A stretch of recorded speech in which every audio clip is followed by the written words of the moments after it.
qualifying, we are P4.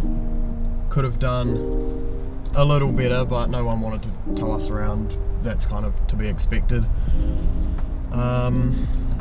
When we're showing a lot of pace, so no one wants to help us.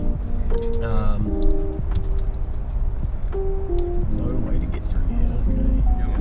We are going to Mad Mike Cafe. Don't know if we'll be hanging out there today, but it's worth a look.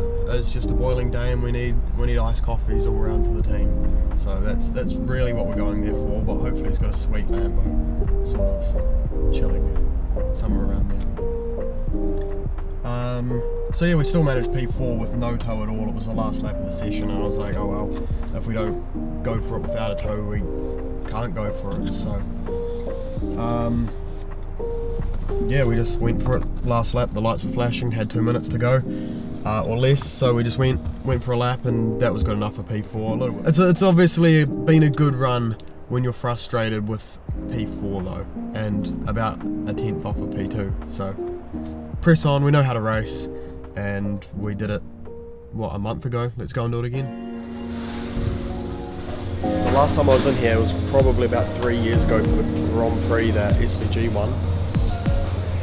Maybe even longer, maybe 4 years. Same deal as it was at Highlands when I was walking around in the museum.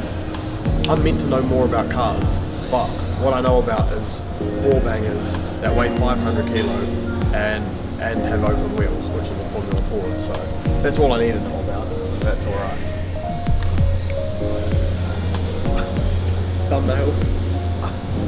The thing that I like most about Mike, a little bit of a fan, he doesn't just drive. He's one, got a big personality, loves engaging with the fans, things like that. But he builds this himself. He's like heavy on the tools in the workshop. Oh, there's more.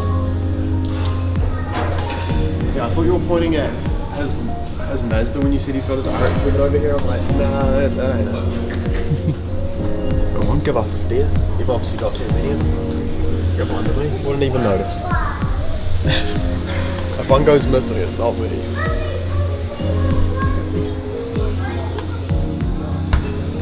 Yeah, I'll grab one of those. And 2 roast beef. That. You said it for me. Yes, please. So one thing I do, I've got 2 coffees here. Not both for me. I'd be like wide awake, probably all night, not just for the race. One thing I do before I'm racing, I don't know if other people do it, I just kind of thought of it a week before I went racing.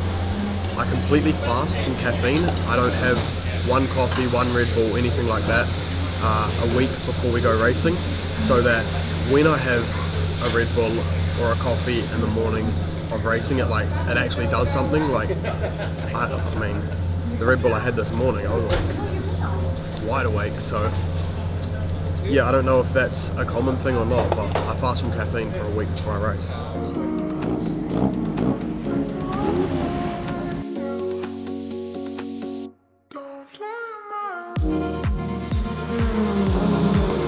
Now 3 wide as they go up over turn 3. Oh! Dowdall's been turned around. Will Neal's out in the dirt, so's Dylan Grant. Massive start to this race. James Penrose actually got unsettled coming up over the hill there, and it's turned into a bit of a melee between 4 or 5 of the cars. Race 1, we were back to last.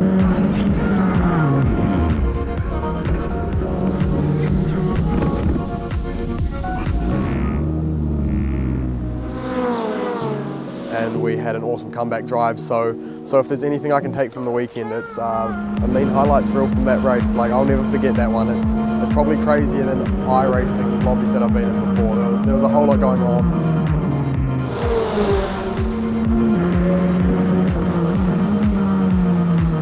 Dowdall, out of everybody's made the most ground. He's now back up into 7th there, so he's done and he's actually just passed Jacob Begg, so he's moved into 6th. So plenty of speed in the number 6 spectrum, and probably a case of what could have been.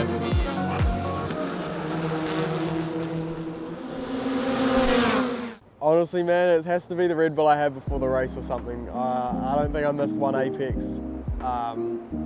After a big setback like that, you can see how someone responds to pressure, and I I think I just showed what I've been working so hard to do, and making up that many places.